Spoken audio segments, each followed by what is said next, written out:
Bapa di surga, kami bersyukur untuk kesempatan yang kembali Engkau berikan kepada kami untuk kami boleh bersama-sama merenungkan sebagian daripada firman-Mu. Kami mohon Tuhan Engkau hadir, Engkau mencerahkan firman-Mu kepada kami melalui Roh Kudus-Mu, agar kami boleh mengerti makna daripada firman-Mu dan kami tahu tuntutan Tuhan, agar kami boleh melaksanakan firman-Mu itu. Tolong kami Tuhan, semua yang hadir, tidak ada satupun yang sia-sia kembali ke rumah kami, tetapi kami akan diberkati oleh firman-Mu, karena firman-Mu bermanfaat mengubah hidup kami. Biarlah ibadah ini dari awal hingga akhir menjadi kemuliaan bagi Tuhan. Di dalam Yesus Kristus kami berdoa. Amin. Shalom jemaat yang saya kasihi di dalam Yesus Kristus. Firman Tuhan sesuai dengan almanak gereja kita, almanak GMI, terdapat di dalam Markus pasal 2 ayat 23 sampai pasal 3 ayat 6. Ya. Cukup panjang firman Tuhan ini. Inilah yang disusun oleh almanak Gereja Metodis Indonesia pada hari ini. Markus pasal 2 ayat 23 sampai pasal 3 ayat 6. Bila sudah mendapatkan, mari kita membacanya dengan cara bersaut-sautan. Markus pasal 2 ayat 23 sampai pasal 3 ayat ke-6. Kita mulai. Pada suatu kali pada hari Sabat, Yesus berjalan di ladang gandum, dan sementara berjalan murid-muridnya memetik bulir gandum. Maka orang berbisik kepadanya, "Lihat, mengapa mereka berbuat sesuatu yang tidak diperbolehkan pada hari Sabat?" Jawabnya kepada mereka, "Belum pernahkah kamu baca apa yang dilakukan Daud ketika ia dan mereka yang mengikutinya kekurangan dan kelaparan? Bagaimana dia masuk ke dalam rumah Allah waktu dia dan mendapat selain kawasan, lalu makan roti sajian itu, yang tidak boleh dimakan kecuali oleh imam-imam, dan memberinya juga kepada pengikut-pengikutnya." Lalu kata Yesus kepada mereka, "Hari Sabat diadakan untuk manusia, dan bukan manusia untuk hari Sabat. Jadi anak manusia adalah juga bukan atas hari Sabat." Kemudian Yesus masuk lagi ke rumah ibadat. Di situ ada seorang yang mati sebelah tangannya.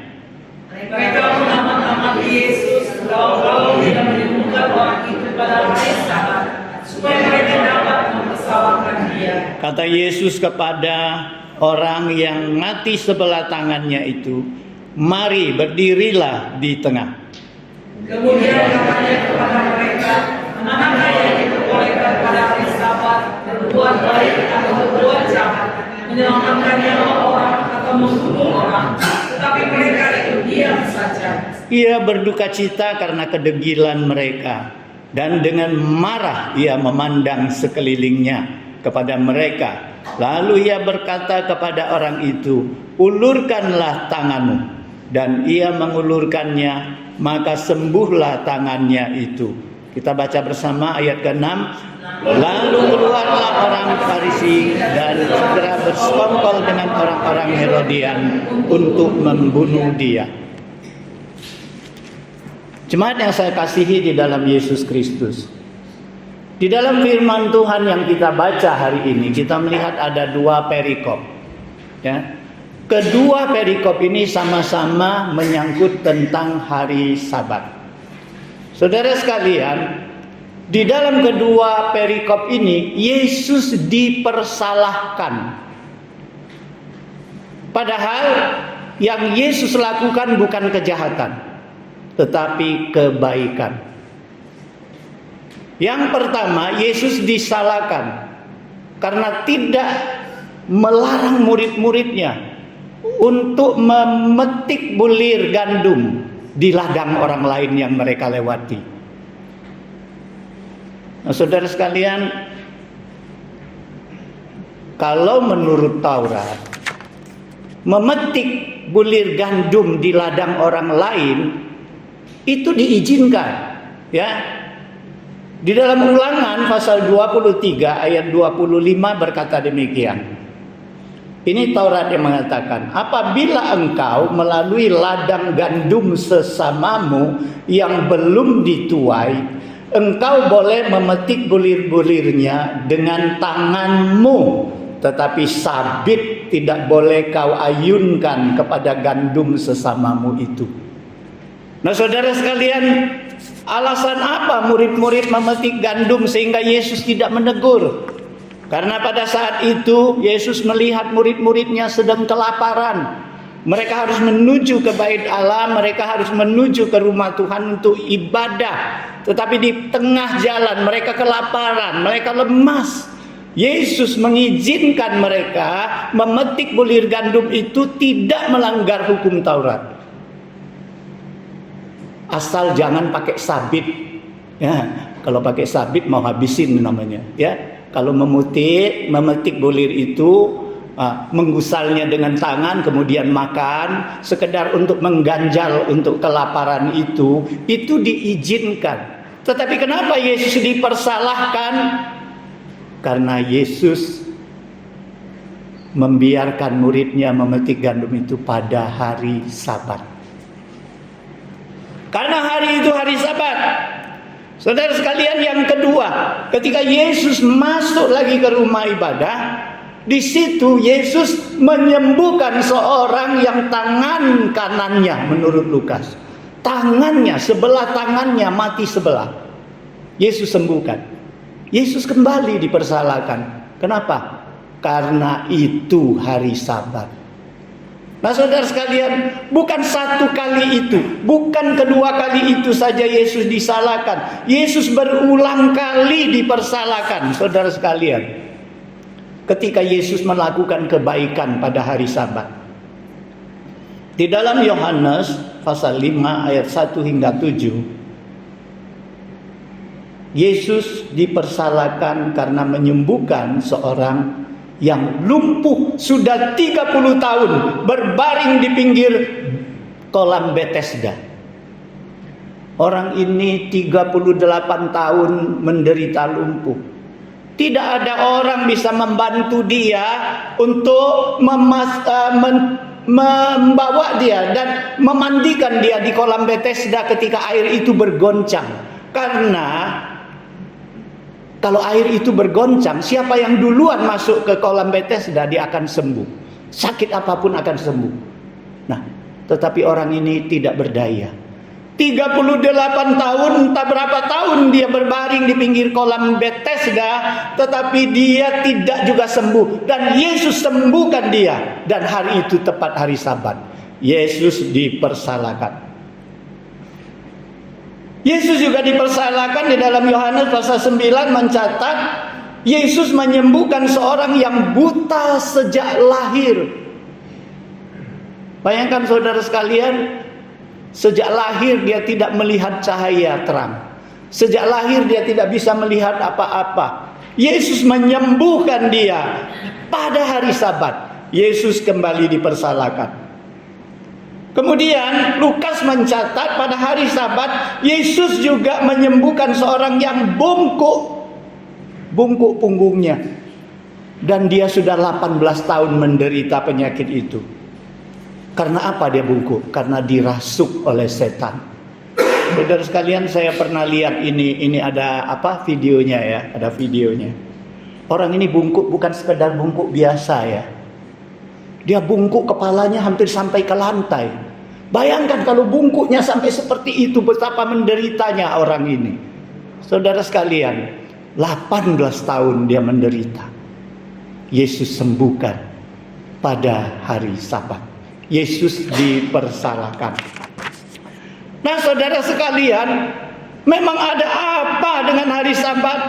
Sehingga setiap kali Yesus lakukan kebaikan, setiap kali Yesus menyembuhkan orang, dia dipersalahkan. Dan kenapa pula Yesus yang katanya adalah Tuhan daripada Sabat itu, adalah Tuhan yang mengadakan hari Sabat itu, justru berulang kali menyembuhkan orang, pilih hari Sabat. Saudara sekalian, memang ada apa dengan hari Sabat? Mari kita telusuri hari Sabat itu kapan ditentukan. Nah, saudara sekalian, hari Sabat adalah hari perhentian yang ditentukan oleh Tuhan setelah alam 6 hari menciptakan dunia dan segala isinya serta manusia. Saudara sekalian, 6 hari Allah menciptakan dunia dan segala isinya. Pada hari ke-6 itu Tuhan menciptakan manusia Adam dan Hawa. Kemudian Alkitab mengatakan pada hari ke-7 lalu Allah memberkati hari ke-7 itu dan menguduskannya, karena pada hari itulah ia berhenti dari segala pekerjaan penciptaan yang telah dibuatnya itu. Nah, saudara sekalian, pada hari ke-7 Allah berhenti bekerja, tapi bukan total berhenti bekerja. Allah berhenti dari pekerjaan menciptakan karena sudah selesai. 6 hari sudah selesai. Allah berhenti dari pekerjaan penciptaan. Karena kalau Allah berhenti semua pekerjaan, maka percuma kalau hari Sabat ada orang mohon pertolongan kepada Tuhan, Tuhan tidak akan menolong dia karena Tuhan lagi istirahat. Tuhan berhenti pekerjaan, tidak. Oleh sebab itu Yesus mengatakan apa? Bapakku bekerja sampai sekarang, aku pun bekerja. Yesus mau katakan bahwa Allah beserta dirinya tidak ada hari istirahatnya bagi Tuhan. Kalau dia istirahat pada hari Sabat, karena dia beristirahat dari penciptaan, karena sudah selesai pekerjaan penciptaan. Tetapi Allah terus bekerja non-stop, sehingga kapanpun, saat apapun kita mohon kepada Tuhan, Tuhan mendengar dan Tuhan akan menjawab. Tapi saudara sekalian, Allah menguduskan hari ke-7 ini, kemudian oleh ahli-ahli Taurat, mereka menjabarkannya. Mereka menjabarkannya menjadi 39 pokok ketentuan. Pokok ketentuan itu begitu ketat, yang kesimpulannya adalah pada hari Sabat, semua aktivitas harus berhenti. Saudara sekalian, dapur sampai tidak boleh berasap.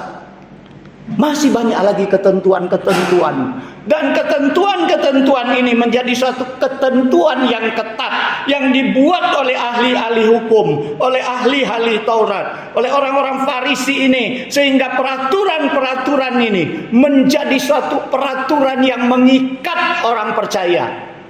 Pada hari Sabat tidak boleh bekerja.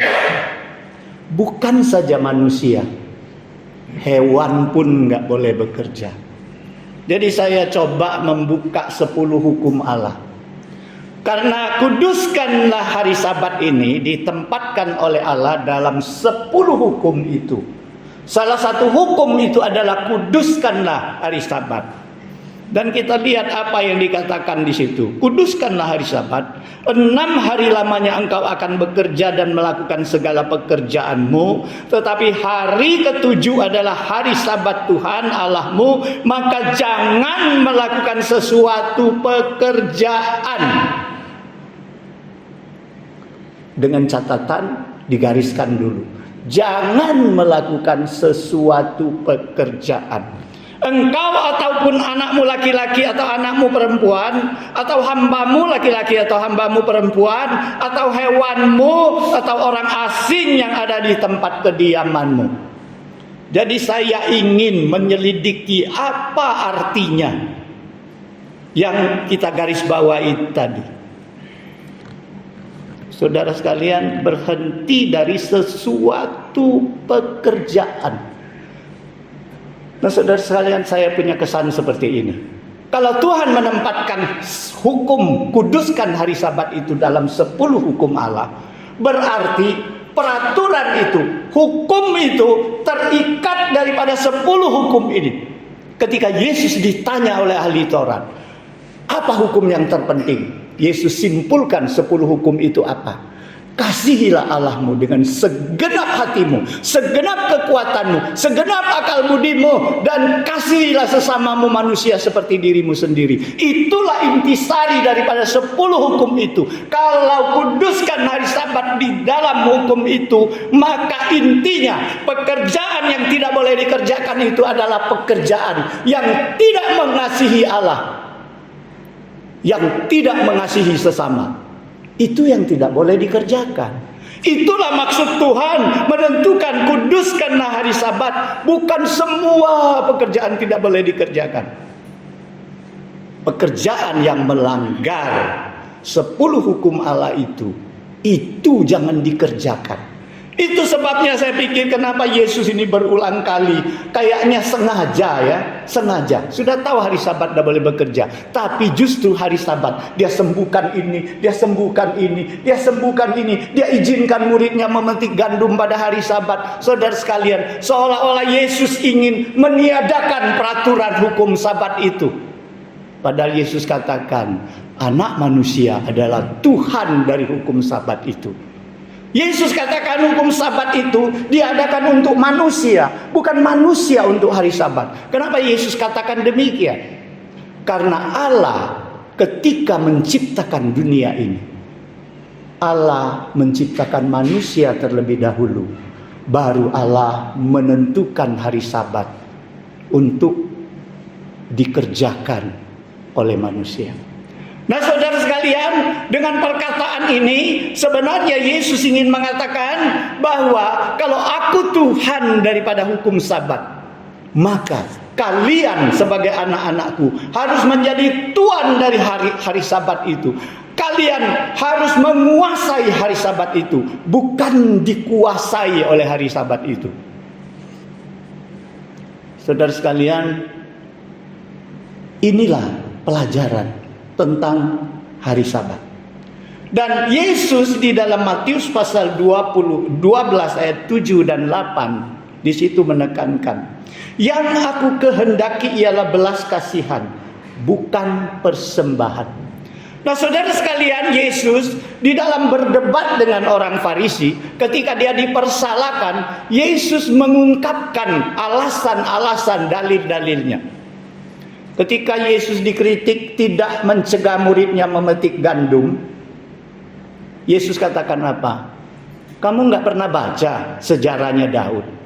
Ketika Daud dan pengiringnya sedang lapar, mereka masuk ke bait Allah. Mereka minta makanan di situ, dan imam sendiri memberikan roti sajian yang di atas mezbah itu kepada mereka makan. Padahal roti sajian itu menurut hukum Taurat tidak boleh dimakan siapapun kecuali imam. Tetapi kenapa Daud tidak dipersalahkan? Yesus juga memberikan contoh, ya. Kalau kalian mempunyai domba, apakah pada hari Sabat kalian tidak melepaskan ikatannya untuk diberi minum? Sekalipun kalian tidak memberi makan, apakah dia tidak diberi minum? Kenapa itu tidak disalahkan? Kalau kalian ada domba yang ada hewan yang jatuh ke dalam sumur, ya, kenapa kamu selamatkan pada hari Sabat? Nah, saudara sekalian, Yesus akan katakan apa? Tidak ada manusia yang dapat 100% lengkap, sempurna melaksanakan hari Sabat itu. Imam-imam pada hari Sabat, mereka mempersembahkan korban. Saudara sekalian, mempersembahkan korban itu pekerjaan. Karena korban itu harus disembelih, harus diangkut. Itu semua pekerjaan yang dilarang pada hari Sabat. Tetapi kenapa imam itu tidak dipersalahkan? Nah, di sini ada alasannya. Imam mengerjakan itu karena ibadah kepada Tuhan. Tuhan lebih penting daripada hukum. Kenapa domba diselamatkan, domba diberi minum? Kenapa orang yang lapar diberi makan pada hari Sabat? Karena kasih setia harus lebih besar daripada peraturan. Ini mau Yesus jelaskan. Jangan ada liturgis, jangan ada peraturan, jangan ada segala macam ketentuan yang lebih besar daripada kasih Allah. Saudara sekalian,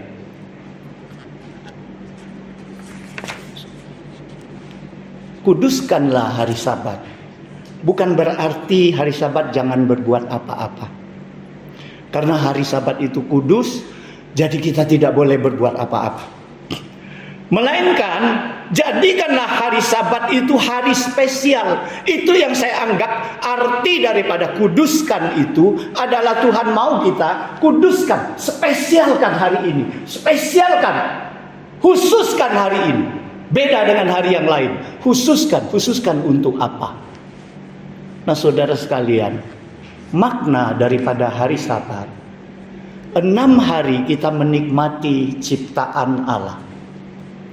6 hari Allah menciptakan dunia. Dia berikan kita kenikmatan, menikmati. Kita bekerja, kita berusaha. Tetapi hari ke-7 Tuhan mau kita menikmati persekutuan kita dengan Dia, Sang Pencipta itu. Itu bedanya hari ke-7. Itu bedanya hari Sabat. Dan ingat, bukan karena kita bersekutu dengan Tuhan pada hari Sabat, maka hubungan kita manusia dengan manusia itu terputus, tidak melakukan apa-apa. Ada orang susah kita tidak tolong, ada orang menderita kita tidak bantu, ada orang bahaya kita tidak selamatkan. Saudara sekalian, hubungan dengan manusia walaupun hari Sabat tetap harus terjalin, dan buatlah sebanyak mungkin kebaikan.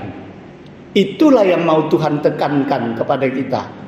Saudara sekalian, lalu di dalam perikop kedua kita lihat, Yesus masuk lagi ke rumah ibadat. Itu diawali.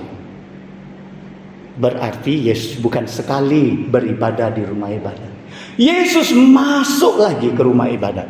Saudara sekalian, kalau kita baca di dalam firman Tuhan, di dalam keempat Injil, kita lihat Yesus tidak pernah lalai di dalam beribadah kepada Tuhan. Dia sendiri adalah Tuhan. Dia pemilik dari rumah ibadah. Dia sendiri memberikan teladan kepada kita. Begitu cintanya Dia kepada Tuhan Bapanya yang di sorga, rumah Bapanya, ibadah kepada Bapanya. Dia begitu mencintai ibadah itu. Saudara sekalian, padahal Yesus bukan tidak tahu bahwa rumah ibadah itu tempat yang paling berbahaya bagi Dia. Karena apa? Karena di rumah ibadat itulah kumpul orang-orang musuh-musuh Dia. Disitulah kumpul orang Farisi, orang ahli Taurat, yang selalu mau cari kesalahannya, yang selalu mau menangkap Dia, mau membunuh Dia, mencari-cari kesalahannya. Dia tahu itu tempat bahaya bagi Dia, tetapi Dia tetap tidak peduli.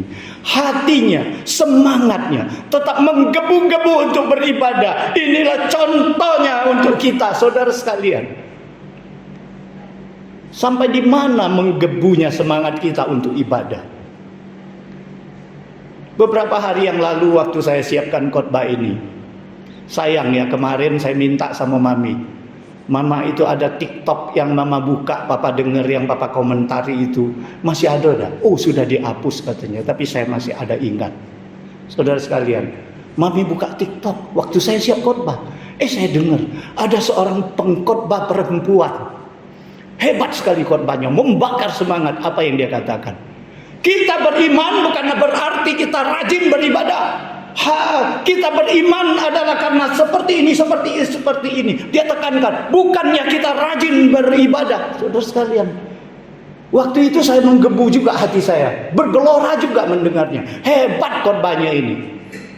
Tapi saya renungkan, saya timbulkan satu pertanyaan. Bisa enggak dengan kita malas beribadah, kita buktikan kita beriman?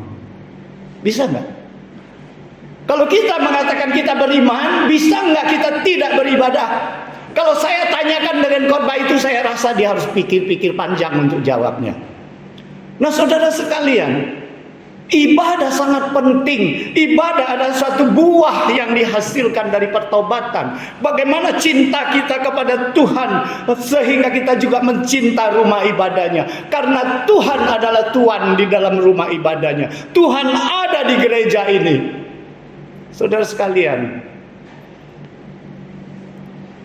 Mazmur menggambarkan semangat Yesus tentang mengasihi rumah ibadah. Dikutip oleh Yohanes di dalam pasal 2 ayat 17. Ketika Yesus mengobrak-abrik meja dagangan di bait suci. Ketika Yesus mengusir orang dagang-dagang di bait suci. Di situ Yohanes katakan apa? Cinta untuk rumahmu menghanguskan aku. Saudara sekalian, cinta kepada rumah Bapaknya menghanguskan hati Yesus, membakar hati Yesus, sehingga tidak ada alasan untuk dia tidak beribadah di rumah Tuhan. Semoga jemaat yang ada di gereja ini mempunyai semangat seperti Yesus ini. Yesus berikan teladan. Biarlah kita mencintai ibadah ini. Jangan kita cari alasan untuk tidak beribadah. Saudara sekalian, kemudian dalam Alkitab pasal 3 ini mengatakan, di dalam rumah ibadah ada orang yang tangannya mati sebelah. Kita baca ya, yang ada di rumah ibadah. Berarti sebelum Yesus masuk ke rumah ibadah, dia sudah di dalam rumah ibadah. Saudara sekalian, saya pikir ini, orang ini sakit, mati sebelah. Bahkan Lukas mencatat bahwa tangannya yang mati itu adalah tangan kanan. Ada lagi kitab-kitab yang tidak masuk di dalam kategori Alkitab yang dicatat bahwa orang ini adalah tukang pemecah batu. Ya, saya tinggal di Lahat waktu itu. Gereja kami dekat stasiun. Di stasiun itu ada bengkel untuk pecahin batu. Batu bulat jadi batu apa? Apa namanya itu, batu split ya. Wah, orang situ pukul. Nah, saudara sekalian, orang ini tangan sebelah kanan adalah untuk bekerja. Pekerjaannya adalah pemecah batu. Dia sangat butuhkan tangannya ini sembuh. Karena dengan sakitnya tangannya ini, lumpuhnya tangannya ini. Di dalam bahasa Mandarin katakan ku artinya layu. Saudara sekalian, bukan saja mati sebelah, tapi sudah layu. Layu berarti mengecil tangannya. Saudara sekalian, betapa penderitaannya orang ini. Tapi dia datang ke rumah ibadah. Saudara sekalian, mungkin kita alasan seperti ini. Oh, dia datang karena dia mau minta sembuh dari Yesus.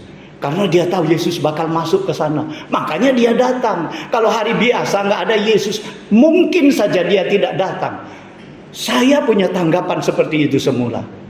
Tapi akhirnya saya baca, saya perhatikan. Enggak. Dia datang duluan ke rumah ibadah.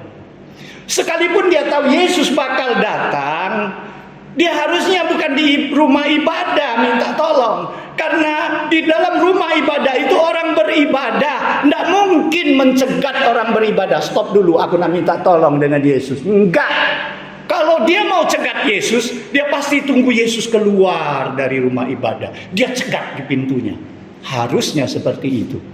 Jadi, kalau memang tebaan saya benar, berarti orang ini datang ke rumah ibadah dalam keadaan sakit, dalam keadaan putus harap, dalam keadaan tidak bisa bekerja. Dia datang beribadah kepada Tuhan. Dia tetap mendekatkan diri kepada Tuhan. Ini motivasi yang sangat benar. Karena disitulah dia berjumpa dengan Yesus. Dan disitulah akhirnya tangannya disembuhkan. Saudara sekalian, banyak sekali tipe manusia yang datang ke rumah Tuhan. Kalau dia butuh kesembuhan, kalau dia butuh pertolongan, kalau dia butuh bantuan, baru dia datang beribadah. Ada jemaat seperti itu. Ada juga jemaat karena dia ada kesulitan, dia dalam kesusahan, dia di dalam pergumulan berat, sehingga dianggap Tuhan tidak ada. Dia tidak mau datang ibadah lagi. Dia tinggalkan Tuhan, dia cari Tuhan yang lain. dua tipe manusia ini. Tapi orang yang sakit tangan sebelah ini tidak. Sekalipun dia dalam penderitaan, dia tetap setia di dalam ibadahnya kepada Tuhan. Dia mempunyai motivasi mengasihi Tuhannya. Saudara sekalian, kita melihat kelompok orang ketiga. Kelompok orang ketiga ini disebut di dalam Alkitab yang kita baca, disebut mereka. Siapa itu mereka, saudara sekalian? Mereka kemudian dikatakan mereka ini mengamat-ngamati Yesus. Kalau dia sembuhkan orang itu, kita ambil kesalahannya, kita pegang kesalahannya, kita persalahkan dia, kita punya alasan tangkap dia dan bunuh dia. Buktinya akhirnya ketika Yesus sembuhkan orang yang sakit mati tangan sebelah itu, mereka segera keluar dari rumah ibadah dengan orang-orang pendukung dari Herodes. Mereka berkumpul bersepakat untuk mau membunuh Yesus. Nah, saudara sekalian, siapa mereka ini? Kalau kita baca selanjutnya kita akan tahu mereka adalah orang-orang Farisi, ahli-ahli Taurat. Mereka ini pemuka agama. Mereka ini sudah tahu bahwa rumah ibadat itu untuk menyembah Tuhan, beribadah kepada Tuhan. Tetapi mereka datang ke rumah ibadah, mereka bukan dengan motivasinya benar. Mereka datang bukan beribadah kepada Tuhan, tapi mereka datang mengamat-ngamati kesalahan orang. Kesalahan-kesalahan Yesus. Mereka bikin jebakan. Lihat, itu ada orang sakit. Nanti kalau dia sembuhkan, kita pegang kesalahan itu. Ada alasan kita untuk menangkap dan membunuhnya. Saudara sekalian, semoga di gereja kita tidak ada orang yang demikian.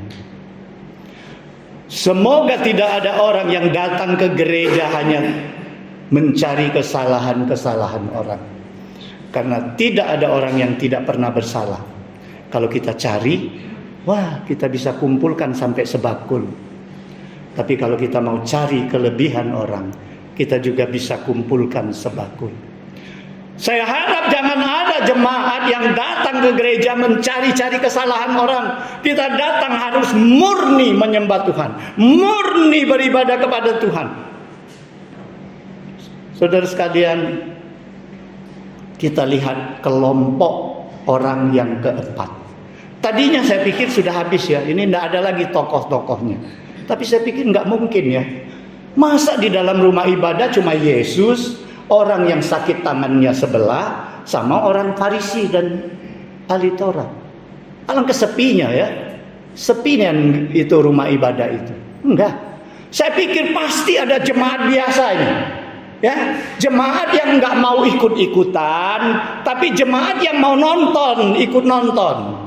Ya, nah saya pikir ini juga perlu kita renungkan. Karena apa? Karena di gereja juga banyak jemaat yang seperti itu. Mereka bukan majelis gereja, mereka bukan pengurus seksi, mereka juga bukan hamba Tuhan, mereka jemaat biasa. Di gereja kan banyak seperti ini. Jemaat yang seperti ini banyak. Nah, kita lihat ada dua jenis jemaat yang seperti ini. Ada yang mau nonton keramaian. Kalau ada kejadian apa, dia nonton. Dia nonton. Kemudian, apalagi kalau ada pertikaian. Nanti siapa yang menang, dia ikut menang. Ya, dia nggak mau ikut yang kalah, dia ikut menang. Ya, nah. Tapi ada lagi sejenis jemaat yang dia sama sekali nggak mau peduli. Aku taunya datang ibadah kepada Tuhan, masalah gereja yang lain-lain bukan urusan saya. Gereja mau maju-maju, mau tidak maju-maju, ya mau ribut-ributlah kamu, aku tidak akan campur di situ. Nah, tipe jemaat seperti ini ada, saudara sekalian. Kita harus jujur, ada. Nah, jadi di rumah ibadah ini, ketika Yesus menyembuhkan orang yang sakit mati tangan sebelah ini, pasti ada orang yang menonton di situ. Pasti ada orang yang tidak peduli. Mau Yesus sembuhkan, sembuhkan. Mau Yesus tidak sembuhkan, ya tidak sembuhkan. Mau Yesus ditangkap ya ditangkap. Mau Yesus dibunuh itu bukan urusanku. Aku datang adalah ibadah kepada Tuhan. Nah saudara sekalian, kita sebagai anak Tuhan seharusnya kita tahu kebenaran Tuhan. Dari mana kita tahu kebenaran Tuhan? Dari firman Tuhan. Apa yang dibenarkan oleh firman Tuhan, kita harus dukung kebenaran itu. Apa yang dipersalahkan oleh firman Tuhan, kita juga harus persalahkan itu. Bagi kita yang bersangkutan, kita juga yang mengerti firman Tuhan, apa yang salah kita harus akui salah, apa yang benar kita harus katakan benar. Jangan lebih daripada itu. Yesus katakan apa yang iya katakan iya, yang tidak katakan tidak.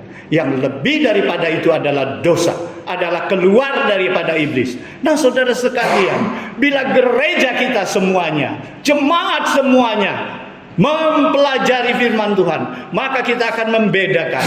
Kita akan dapat membedakan yang mana yang salah, yang mana yang benar. Kita harus dukung yang benar, kita harus kembangkan yang benar, agar yang salah dapat diperbaiki.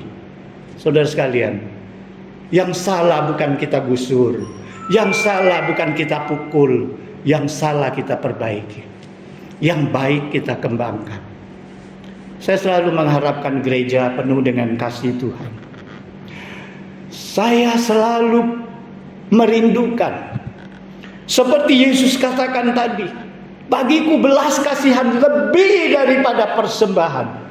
Apapun yang kau bisa sembahkan kepada Tuhan, apapun yang bisa kau sumbangkan, apapun yang bisa kau berikan sebesar apapun, bagi Tuhan tidak ada yang lebih besar daripada belas kasihan. Kasih itu berikanlah, berikanlah kasih-Mu. Itu yang terbesar nilainya di mata Tuhan. Saudara sekalian, dalam ayat-ayat pasal 3 ini ada satu ayat yang membuat saya agak ngeri juga ya. Agak ngeri juga. Karena dikatakan seperti itu. Yesus tahu isi hati mereka. Kemudian Yesus memandang mereka dengan tatapan yang marah. Saudara sekalian, Yesus kalau marah mengerikan ya. Mengerikan. Orang saja kalau marah kita takut, apalagi Tuhan kalau marah. Yesus menatap orang sekeliling itu dengan pandangan yang marah. Kenapa Yesus marah? Yesus tahu apa yang ada di isi hati mereka. Yesus tahu. Karena apa? Yesus disuruh orang yang mati sebelah tangan itu berdiri di tengah. Kemudian Yesus lontarkan pertanyaan. Aku tanya kepada kalian, pada hari Sabat yang mana boleh kalian lakukan? Melakukan perbuatan baik atau melakukan perbuatan jahat? Menyelamatkan orang atau membinasakan orang? Ini pertanyaan kalau tanya dengan anak-anak yang sudah sekolah pun mereka bisa jawab. Bisa jawab. Apalagi orang-orang di bait Allah itu tapi mereka tidak ada satupun menjawab.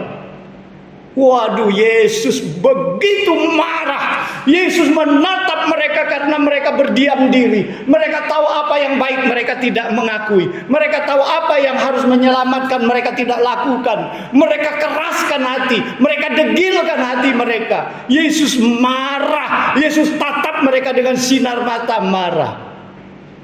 Kita kalau nonton ya, kalau video yang punya teknik tinggi, ketika dia marah itu matanya keluar itu api, syus. Saya pikir sinar mata Yesus lebih tajam daripada itu. Saudara sekalian, Yesus marah. Apakah Yesus marah karena dendam?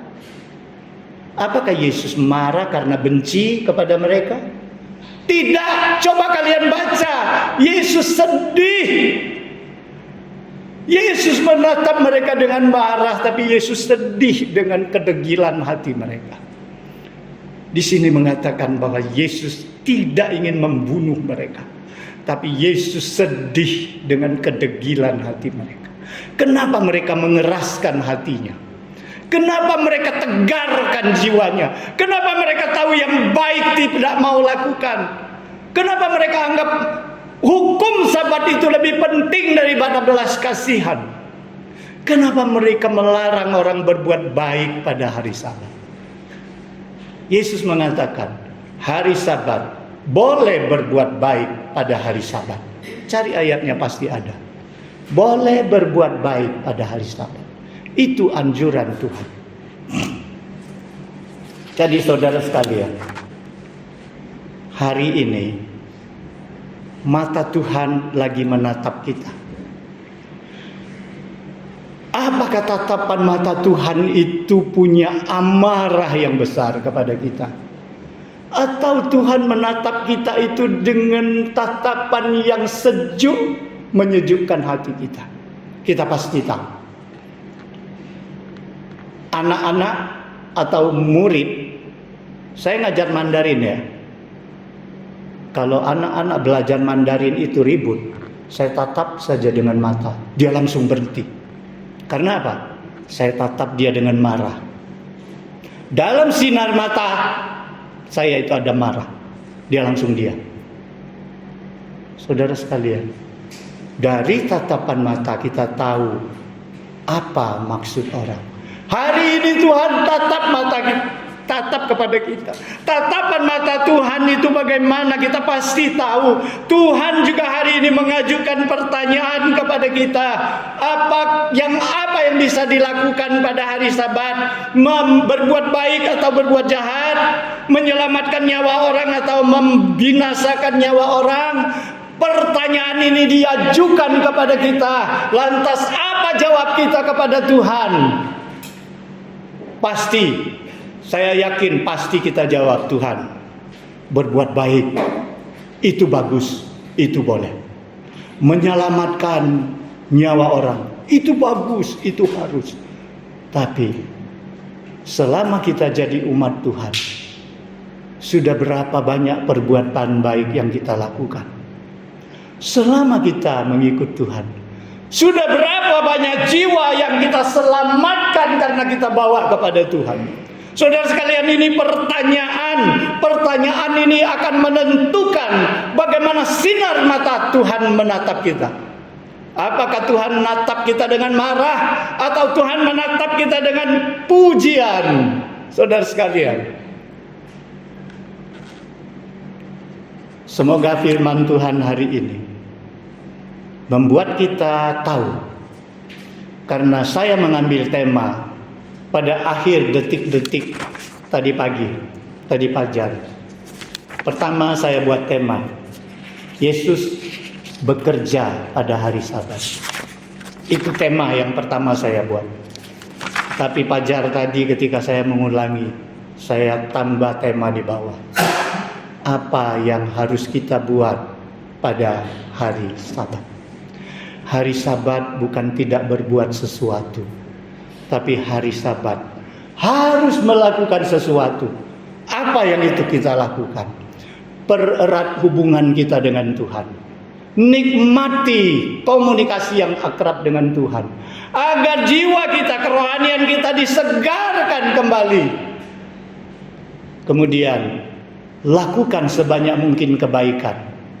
Tetap berhubungan harmonis dengan manusia yang ada di sekitar kita. Mari kita berdoa. Bapa di surga, kami bersyukur untuk firman. Kami mohon Tuhan, Roh-Mu bekerja atas firman-Mu ini, agar kami tahu bahwa kami harus melakukan firman. Karena Engkau lebih mementingkan belas kasihan daripada persembahan. Engkau lebih penting kasih itu mengatasi segala peraturan.